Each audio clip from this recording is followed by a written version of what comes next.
Muito obrigado. Muito obrigado. Então, para que possamos iniciar realmente a nossa conversa, a palestra, para dar uma descontraída também. Eu vi que me colocaram ali como professor, aí isso aí mas isso aí é o respeito, é a amizade, tá? Mas de professor, acho, ainda mais do Espiritismo, eu acho que estamos todos nós bem longe de sermos professores, mas somos pessoas esforçadas em relação ao nosso compromisso espiritual.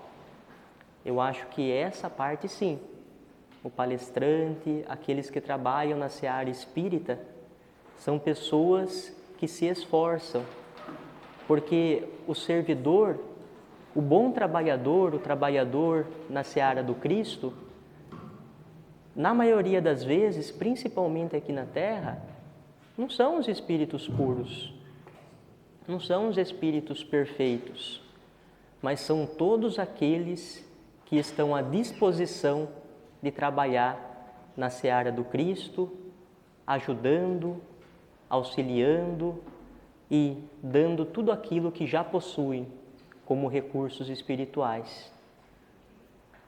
Então, que possamos, nessa noite, durante esses minutos que aqui ficaremos, rogando da proteção, do amparo do alto, dos benfeitores que aqui estão conosco, à nossa volta, ao nosso lado, que possamos receber tudo aquilo que necessitamos, que aqui viemos buscar. E que os benfeitores, após também durante o passe, que todos nós possamos ser instrumentos do bem um para o outro, na doação dos fluidos, na palavra amiga, na conversa que edifica e na transmissão dos sentimentos mais puros de paz, de equilíbrio e de alegria, para que nós possamos sairmos daqui melhor do que quando aqui chegamos. E com esse desejo, inicio então a palestra de hoje. Vamos falar um pouco sobre consciência espírita. Consciência. O que seria consciência? Consciência está muito ligado à nossa capacidade de entender e interpretar a vida.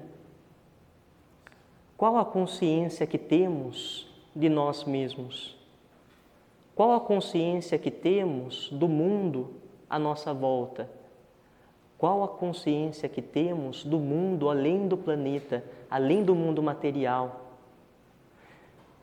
Da onde viemos? Quem somos? Aonde estamos? Partindo daqui, pois isso é uma coisa que todos sabem e a maioria de nós tememos, após a morte e o desencarne.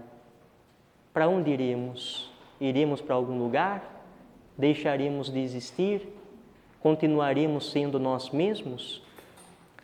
A consciência espírita, ela tem um compromisso de nos despertar para as realidades espirituais. Pois o que a doutrina espírita nos ensina primeiramente é que todos nós somos espíritos.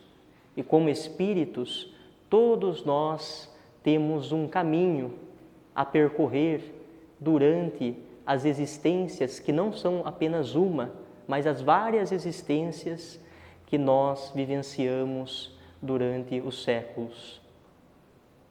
Todos nós somos imortais. Outro princípio da doutrina espírita, a imortalidade da alma.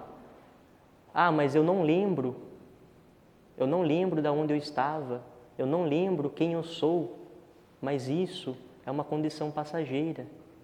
Faz parte do momento evolutivo que nos encontramos. Então, o esquecimento do passado faz parte do processo necessário para que a gente possa progredir ainda mais do que a gente já alcançou em relação ao nosso progresso espiritual. Então, gostaria de começar a falar um pouco sobre a consciência espírita, citando um pouco uma história que são dos índios Silks, que diz o seguinte: diz que o Criador, Deus, depois de ter criado os animais e a maioria das coisas que existem, diz que ele reuniu os animais para fazer uma decisão, para tomar uma decisão em relação à criação do homem. E assim ele disse para esse agrupamento: eu quero, ao criar o homem, eu quero esconder um tesouro deles, um tesouro que eles só estarão no momento certo de encontrar depois de muito tempo. Um tesouro que deve ser bem escondido para que eles possam encontrá-lo quando estiverem preparados. E aí os animais, auxiliando o Criador aonde esconder esse tesouro, a fim de que o homem não encontrasse-o de maneira repentina ou antes do amadurecimento necessário. A águia disse: dá-me, eu que alcanço voos altos, esconderei e levarei até a lua.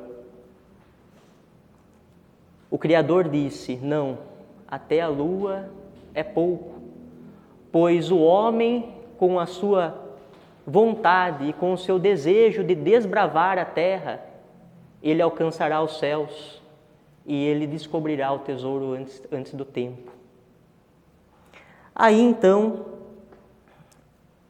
um dos integrantes dos oceanos disse: eu posso então enterrar esse tesouro lá nas profundidades do mar, do oceano, num lugar onde o homem não conseguirá acessá-lo. O Criador também, ao seu tempo, respondeu: também não é o local ideal, pois o homem também alcançará as profundezas do oceano, através dos seus desejos de exploração, através da sua vontade de descobrir e de explorar as profundidades do mar. Então o búfalo disse: deixe comigo, enterrarei esse tesouro nas grandes planícies. E o Criador retornou: também não é o local ideal, porque o homem irá se utilizar da terra, irá lavrar a terra, e ali ele também poderá descobrir o tesouro que lhe pertence antes da hora. Então, um animalzinho que estava ali, um animalzinho pequeno, e para aquela reunião, para aqueles integrantes, era um animal até insignificante. Ele disse então: Senhor, e se escondêssemos esse tesouro dentro dele mesmo? O Criador, ouvindo aquelas palavras, disse: agora sim, esconderei esse tesouro dentro dele mesmo, para que ele não o encontre até o momento onde ele esteja preparado para recebê-lo. Esse tesouro, cuja essa lenda, essa parábola nos conta, é o tesouro que todos nós carregamos dentro de nós. É o tesouro, é a herança que o Criador colocou em todas as criaturas. E no homem se encontra dentro dele mesmo. E o que seria esse tesouro? Segundo a promessa dentro desse conto, dessa história, é um tesouro que, quando o homem descobrir, ele terá a capacidade de ser co-criador com o próprio Criador, de criar, de manipular forças que até então são forças desconhecidas. Esse tesouro, ele se encontra esperando que o homem percorra um pouco mais, a fim de poder encontrá-lo, e essa poderosa ferramenta, se assim podemos dizer, esse tesouro, dará uma capacidade a esse homem de trabalhar fortemente ligado à fonte criadora. Esse tesouro, podemos dizer que é essa percepção, que é o conhecimento da verdade absoluta que rege a toda a criação. É o tesouro, é o conhecimento das leis imortais de Deus. Dentro da questão 303 do livro O Consolador, Emmanuel diz o seguinte: a aquisição do conhecimento espiritual, com a perfeita noção de nossos deveres, desperta em nosso íntimo a centelha do Espírito Divino, que se encontra no âmago de todas as criaturas. A aquisição do conhecimento espiritual, com a perfeita noção de nossos deveres, desperta em nosso íntimo a centelha do Espírito Divino, que se encontra no âmago de todas as criaturas, Nesse instante, descerra-se a nossa visão profunda, o santuário da luz de Deus, dentro de nós mesmos, consolidando e orientando as nossas mais legítimas noções de responsabilidade na vida. Santuário de luz de Deus. Aonde que está esse santuário de luz de Deus? Dentro de todas as criaturas. Olha que profundo. Mas não está fora o santuário? O santuário não é a casa espírita?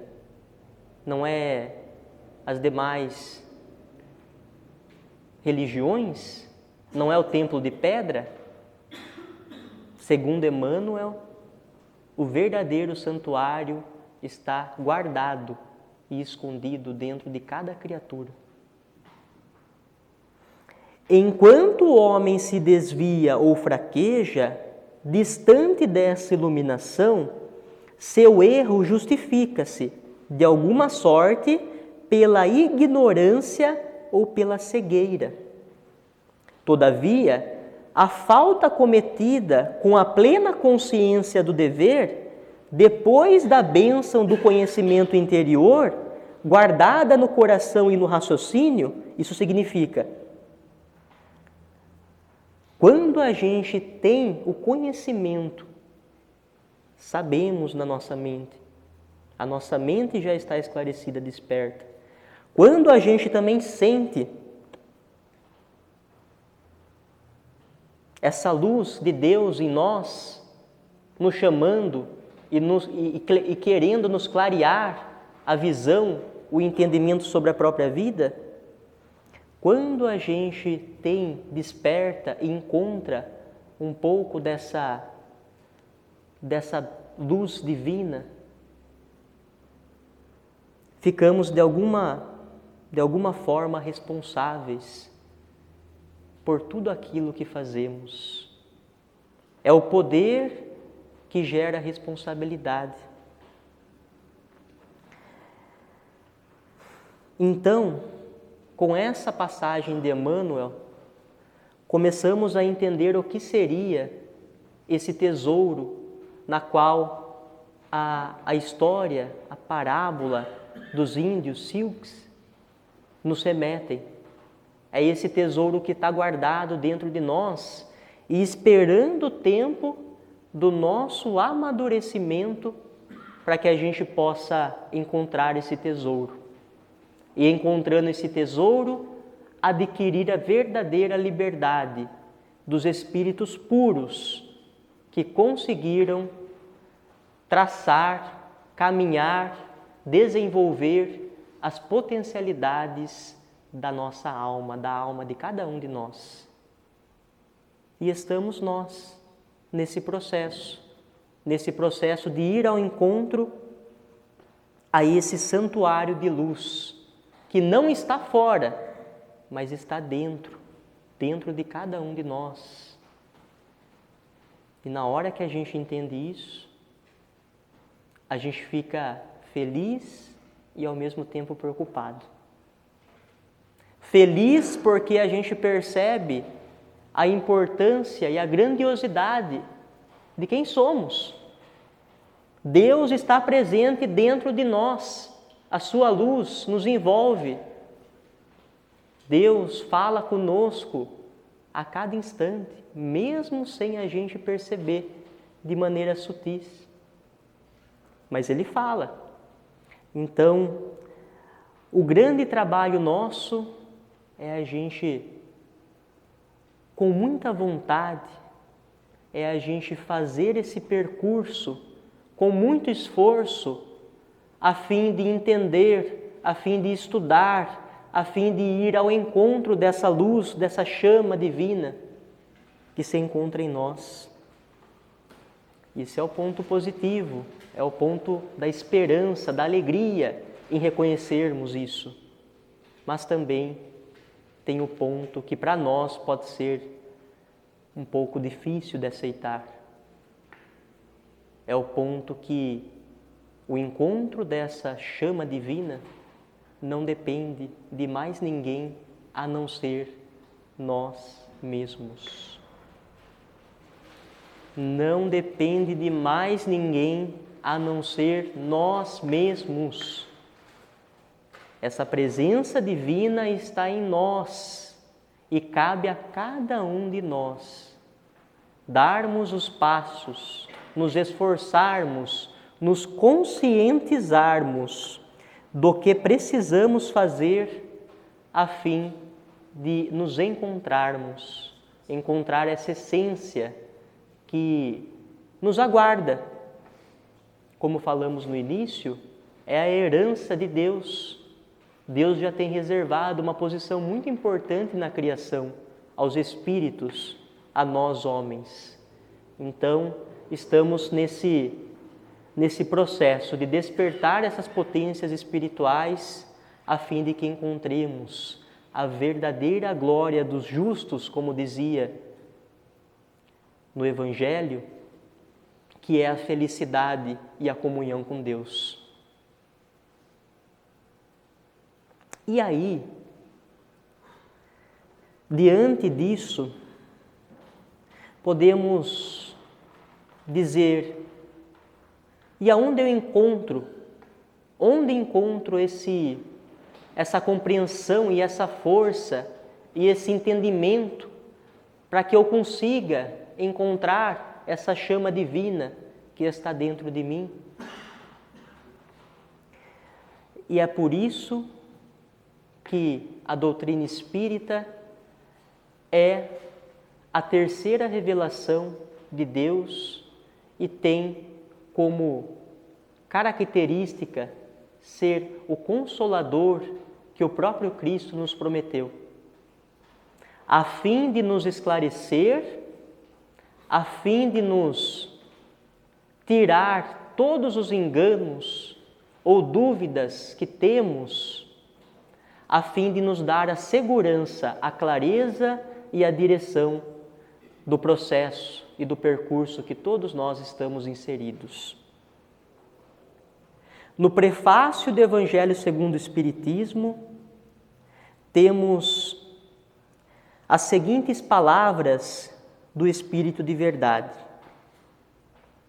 Os Espíritos do Senhor, que são as virtudes dos céus, qual imenso exército que se movimenta ao receber as ordens do seu comando, espalham-se por toda a superfície da terra e, semelhante a estrelas cadentes, vêm iluminar os caminhos e abrir os olhos aos cegos.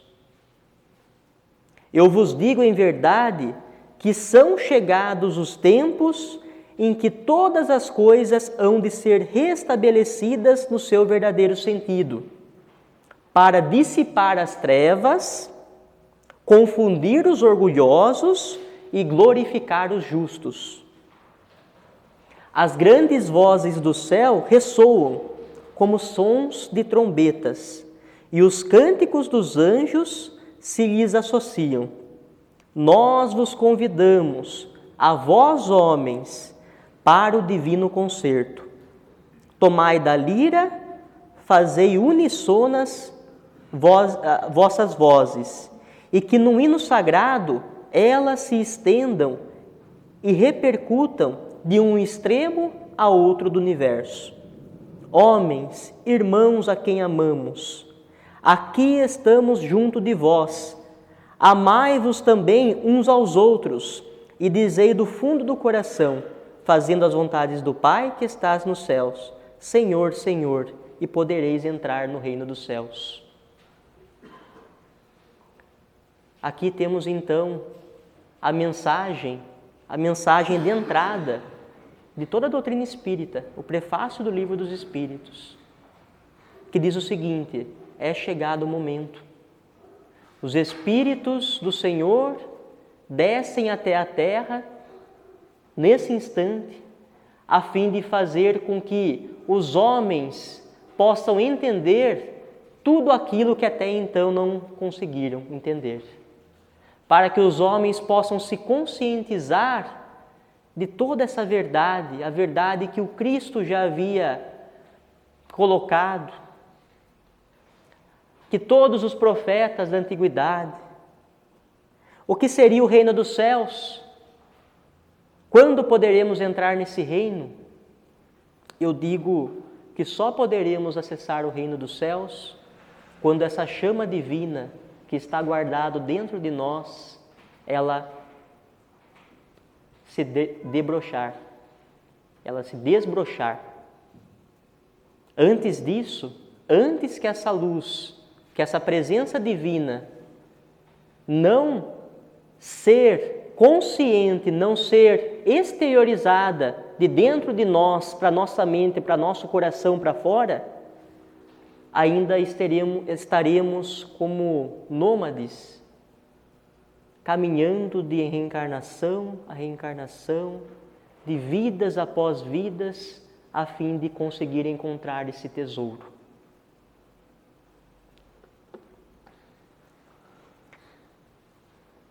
No Livro dos Espíritos tem um capítulo que fala o seguinte, sobre as leis morais. E quando a gente fala leis morais, podemos entender como as leis espirituais, tá?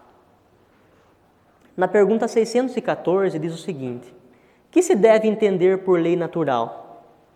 A lei natural ou lei divina, então o natural é a lei divina. É a lei de Deus. A lei de Deus é a única e verdadeira para a felicidade do homem. Indica-lhe o que deve fazer ou deixar de fazer. E o homem só é infeliz quando dela se afasta.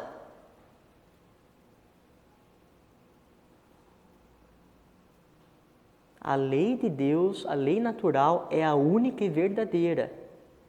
É a única que garante a felicidade do homem. É a única que mostra o que o homem deve deixar de fazer ou fazer. É a única que dá direção. E o homem só é infeliz quando se afasta dela. Então, se nós hoje não estamos vivendo em um estado íntegro de felicidade, significa que nós ainda não vivemos dentro das leis de Deus. Significa que a consciência das leis de Deus ainda não está guiando os nossos passos, os nossos pensamentos, e por isso nos encontramos em dificuldades, em provas e em expiação. A lei de Deus, ela é imutável, como o próprio Deus.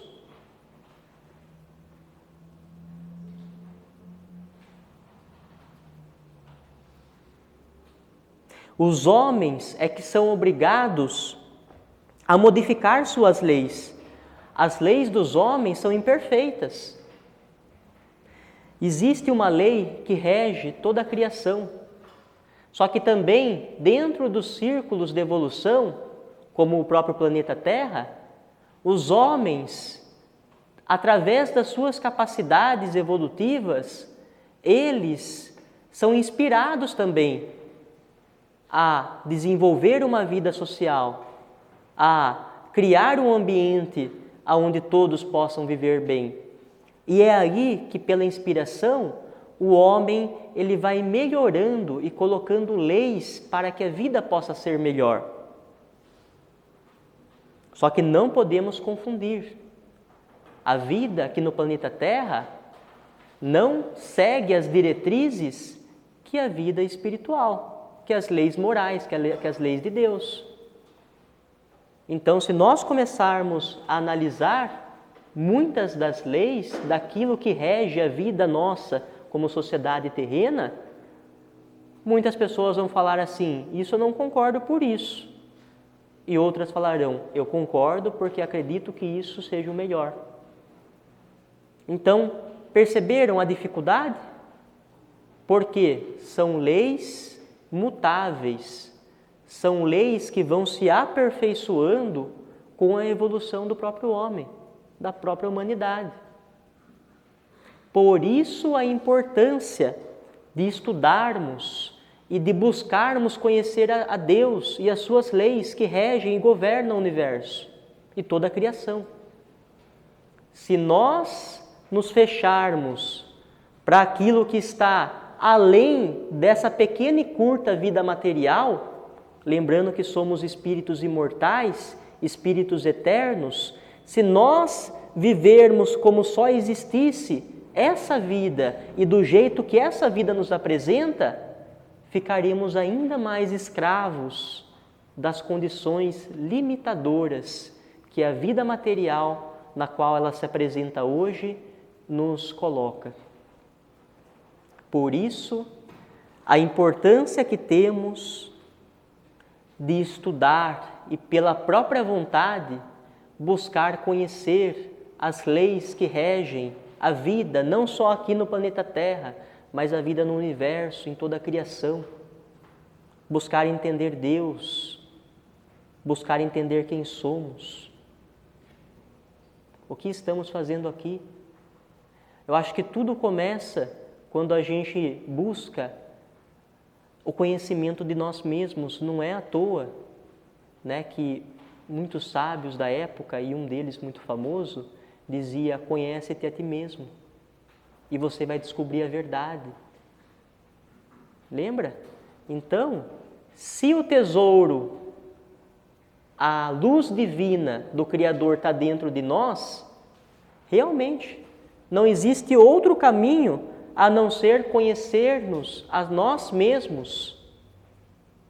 E conhecendo a nós mesmos, encontraremos Deus, que a sua presença está guardada como um tesouro, para que a gente possa, através desse esforço e dessa força de vontade, poder vencer os obstáculos da ignorância que ainda existe em nós. Ignorância no sentido de não saber, pois não sabemos, mas precisamos ter vontade, precisamos ter desejo de sentir algo mais.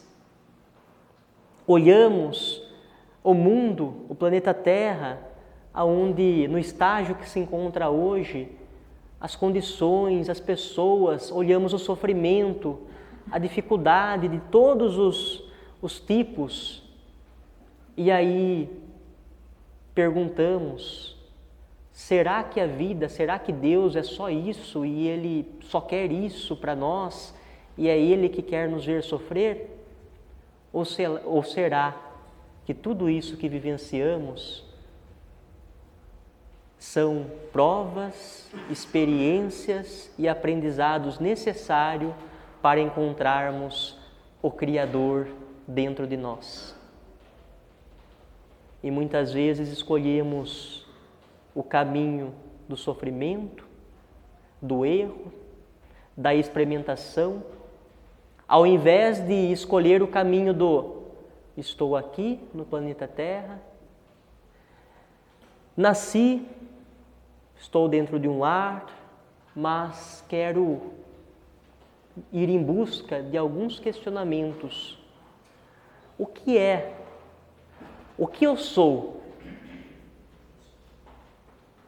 O que eu sou? O que é esse planeta? O universo? O que é esse universo, essa imensidão? As estrelas? As constelações que hoje a gente sabe que são gigantes, as galáxias, essa imensidão. Precisamos nos questionar, porque quando a gente olha para cima e busca e pergunta, a resposta chega. E aí a gente vai despertando, a gente vai encontrando esse tesouro que está escondido. A gente vai ampliando a nossa consciência.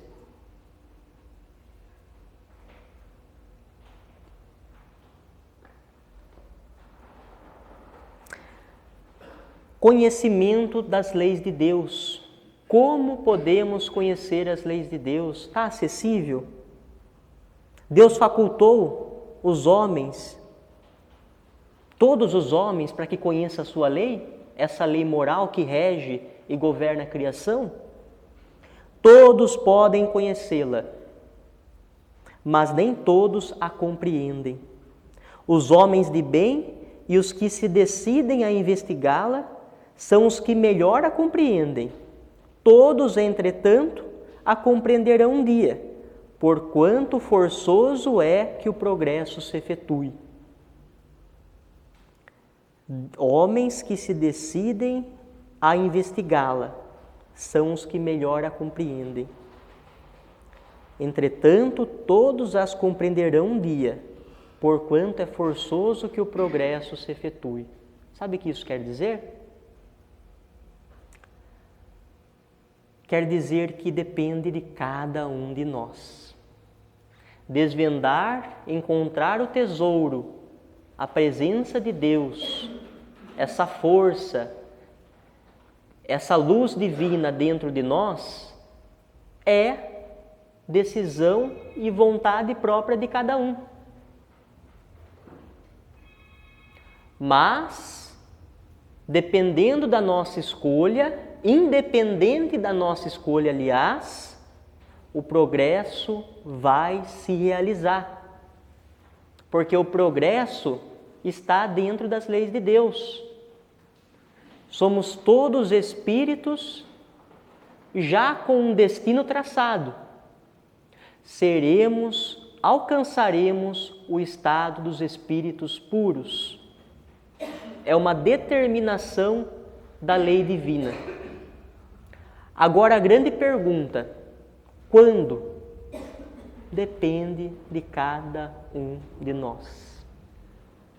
Aquele que é decidido a encontrá-la, que investiga, cada vez mais melhor a compreenderá. E a consciência de Deus, a gente vai cavando esse interior nosso e a gente vai encontrando essa luz divina dentro de nós. E aqui tem uma pergunta também muito interessante e que tem tudo a ver com aquilo que a gente está pensando e refletindo hoje. Pergunta 621 do Livro dos Espíritos. Onde está escrito a lei de Deus?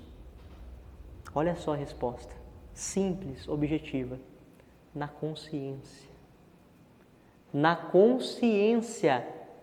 Mas é nessa consciência que eu tenho hoje? Não. É na consciência que está dentro de nós a fim da gente despertar. É na consciência que está guardada, é na chama divina que está dentro de nós. Aí estão as leis de Deus. Então, quanto mais eu estudo, quanto mais eu busco, quanto mais eu investigo Deus e as suas leis, mais eu vou desvendando, mais eu estou próximo desse tesouro, dessa consciência, desse entendimento e dessa aproximação do Criador.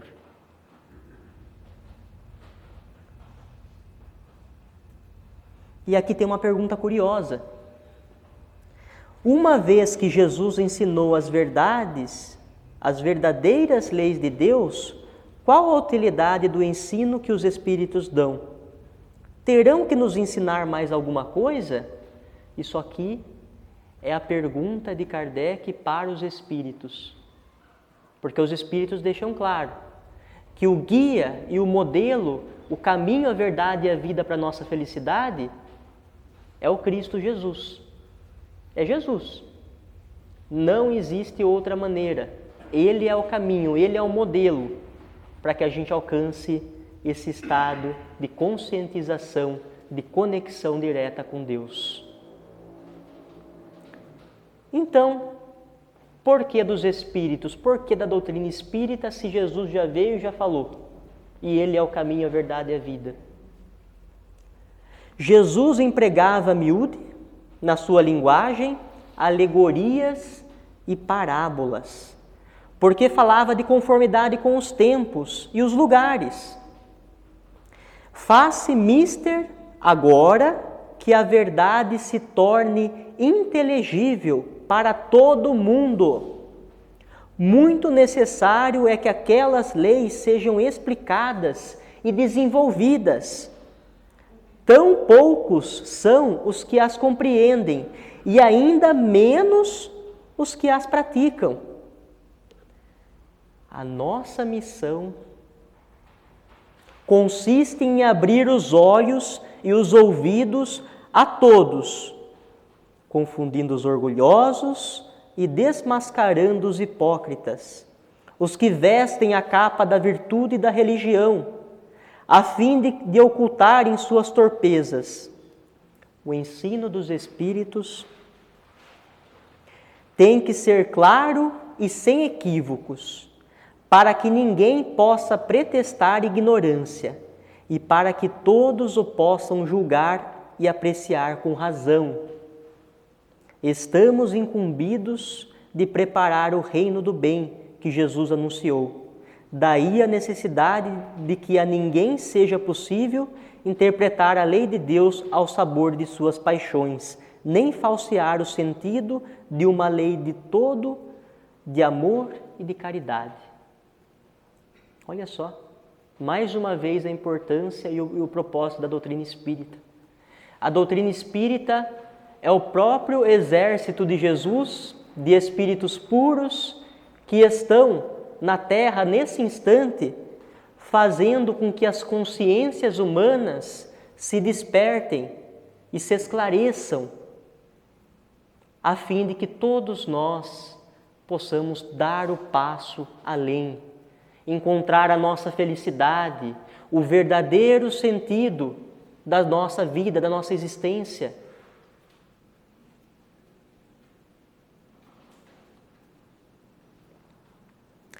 Importa que cada coisa venha ao seu tempo. A verdade é como a luz. O homem precisa habituar-se a ela pouco a pouco. Do contrário, fica deslumbrado. Então, temos aí a eternidade para que a gente possa clareando aos pouquinhos, a cada reencarnação, aprendendo, corrigindo os erros cometidos em outras reencarnações, e aí acertando, corrigindo de novo e acertando, e assim o espírito ele vai caminhando. A grande questão é: quantas encarnações, quanto tempo ainda precisaremos? Quanto ainda? Quantas dificuldades, quantas provas, quantas expiações, reparações, e começa de novo.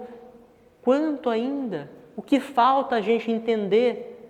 Que as leis de Deus, que os exemplos de Jesus não é um simples moralista que veio há um pouco mais de 2000 anos e falando utopias, absurdos. Jesus nada mais é do que o governador planetário. É aquele que estava aqui no começo da formação do planeta. É aquele que o Criador o deu a responsabilidade de conduzir os espíritos que estavam ali sendo colocados, nós. Por isso que Jesus falava, eu e o Pai somos um. A sua consciência interior, a sua luz divina, já era uma luz identificada. Ele já era consciente, ele já vivia essa luz, a presença de Deus, que está guardada dentro de cada um.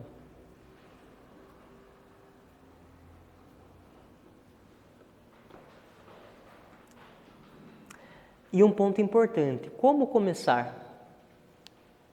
Como vamos começar a se conscientizar dos passos daquilo que precisamos fazer para alcançarmos ainda mais essa consciência divina em nós? Quais são os esforços? Precisamos, inicialmente, com muita força de vontade, com humildade,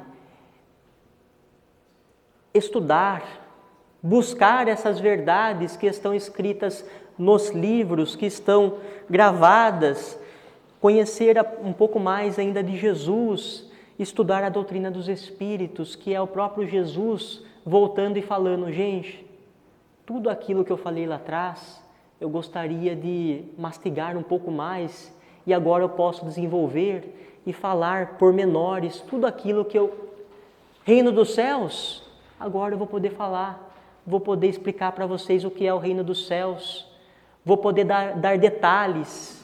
Entrar no reino dos céus, vou dar para vocês a receita do que precisa para que vocês possam acessar esse reino. Ainda no livro dos Espíritos, tem uma parte que se fala do bem e do mal.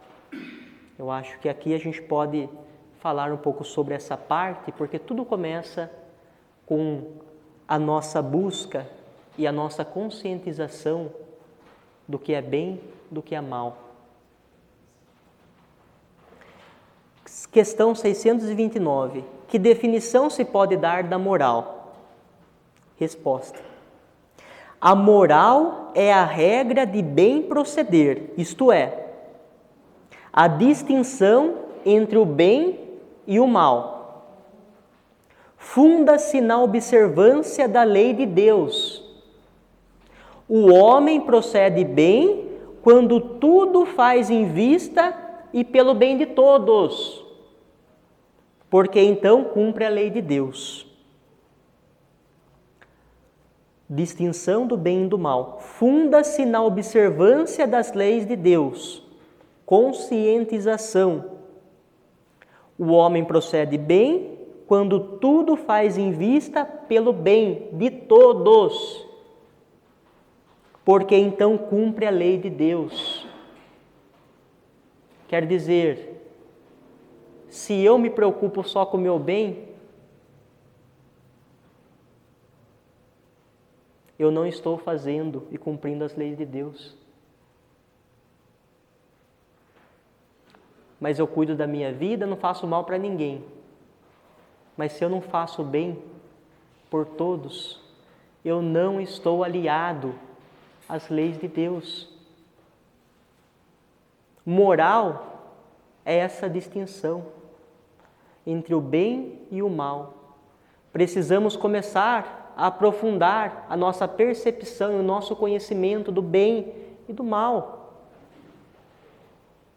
Não basta não fazer o mal, é necessário fazer o bem. E enquanto eu estou afastado, enquanto eu não estou alinhado às leis de Deus, eu estou indo contra a vontade do Pai. E é aí que vem o meu sofrimento.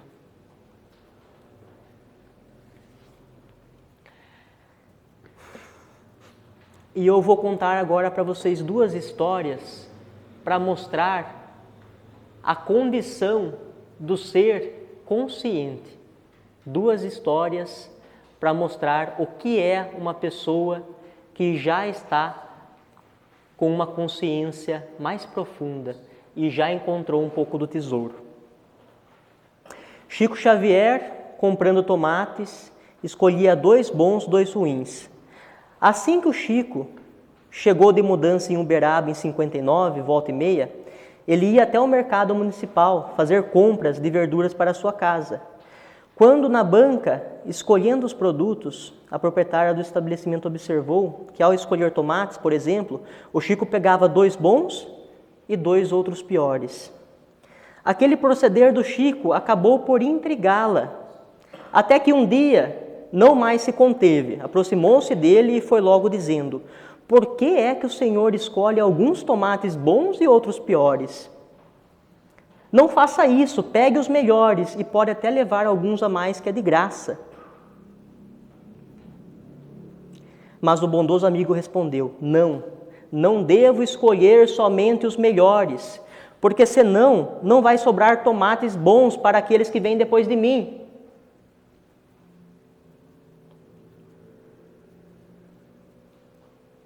Espírito, homem consciente das leis de Deus. Lembra que o bem, praticar o bem não é o bem só para mim, é o bem para todos. A moça que achou, que ficou espantada e deve ter pensado até assim, esse rapaz é ingênuo. Eu vou esclarecer ele, porque ele deve estar, alguém precisa educar ele e falar assim, viu, você está saindo perdendo nessa história. Ela achou, porque ela não é um espírito ainda com a consciência cristã, com a consciência espiritual. Ela ainda está com o tesouro muito bem guardado.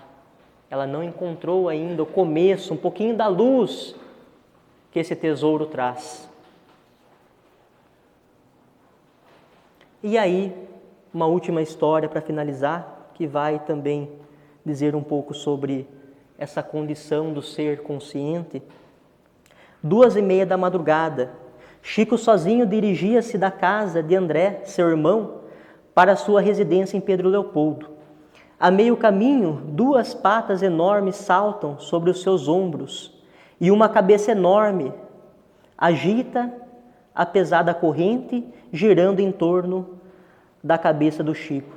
Era o cachorro do Dimas, um terrível dinamarquês que se soltara da prisão, arrastando 8 metros de corrente. Chico fica imóvel e mansamente começa a falar. Ah, você se soltou, não é mesmo? Você deve estar com muita fome para pular em mim desse jeito. Olha, não me faça mal não. Eu preciso trabalhar daqui a pouco e não posso perder o dia de serviço. Faz falta para minha família. Chico conversando com o cachorro. E o cachorro ali firme, balançando a cabeça sem desistir do ataque, mas Chico não desanima e sua voz suave prossegue. Se você me deixar, não me fizer mal nenhum, eu prometo que lhe dou toda a carne que tiver em casa. Venha comigo e eu prometo a você toda a carne. Neste momento o cão desprende-se dos seus ombros e vai para o chão. Chico dá os primeiros passos e o animal o acompanha com naturalidade. Madrugada alta, lá vão os dois, pelas ruas desertas de Pedro Leopoldo, pelas calçadas, só o barulho da pesada corrente. Abrindo a porta de casa, Chico apressa-se em advertir a dedicada irmã. Luísa, já vou, Chico. Luísa tinha o hábito de fazer um cafezinho para o irmão a hora que ele chegasse. Chico avisa logo. Não. Luísa, não levante não. Estou com visita aqui e não convém que você apareça. Só venha quando eu disser que pode. Uma vez sozinho, Chico passou a mão em uma bacia e colocou-a no meio da cozinha. O cachorro ali firme, esperando.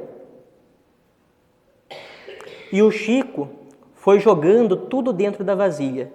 Um pedaço enorme de carne dependurada em um gancho, toda a carne da geladeira, abriu uma lata de sardinha, enfim, colocou tudo quanto havia. Quase 4 quilos de carne. O cachorro fartou-se, comeu tudinho. Agora você volte direitinho para a sua casa. Vai com Deus, despediu-se Chico. Só quando fechou a porta aliviado, Chico chamou Luísa e contou sobre a festança de carne naquela madrugada. Chico, por que você deu toda a carne para o cachorro? Será que um pedaço não resolveria? Não, eu havia prometido dar a ele toda a carne que tivesse na casa. Consciência de Deus. A questão não era ele e o cachorro e manipular o cachorro, a questão era o compromisso que ele assumiu com o cachorro, com ele mesmo e com Deus. Ele cumpriu o seu dever com o cachorro foi feliz, farto, e o Chico deu mais um exemplo de integridade e de consciência maior. O Chico, ele tem muitas histórias que mostram que ele realmente era uma consciência já desperta. Ele já tinha encontrado um pouco, se não todo, mas um pouco desse tesouro, dessa luz divina que está dentro de nós. Que possamos nós também, diante das condições que nos encontramos hoje, nos apoiar nessa doutrina maravilhosa, que é a doutrina dos Espíritos, que nada mais é do que o próprio Jesus falando novamente conosco, nos esclarecendo, nos intuindo, nos orientando, mostrando novamente o reino de Deus, mostrando detalhes do plano espiritual, falando um pouco sobre o futuro, sobre o porvir, o que nos aguarda, a herança, a condição de espíritos puros que todos nós alcançaremos, e é nessa condição aonde realmente estaremos diante de Deus, diante do Criador, que encontraríamos a felicidade, é a verdadeira libertação do aprisionamento da nossa alma. Precisamos nos libertar e para isso precisamos muito do estudo, do trabalho, nos conscientizarmos daquilo que fomos, daquilo que somos e daquilo que seremos. Que a paz de Jesus esteja sempre conosco. Que assim seja. Graças a Deus.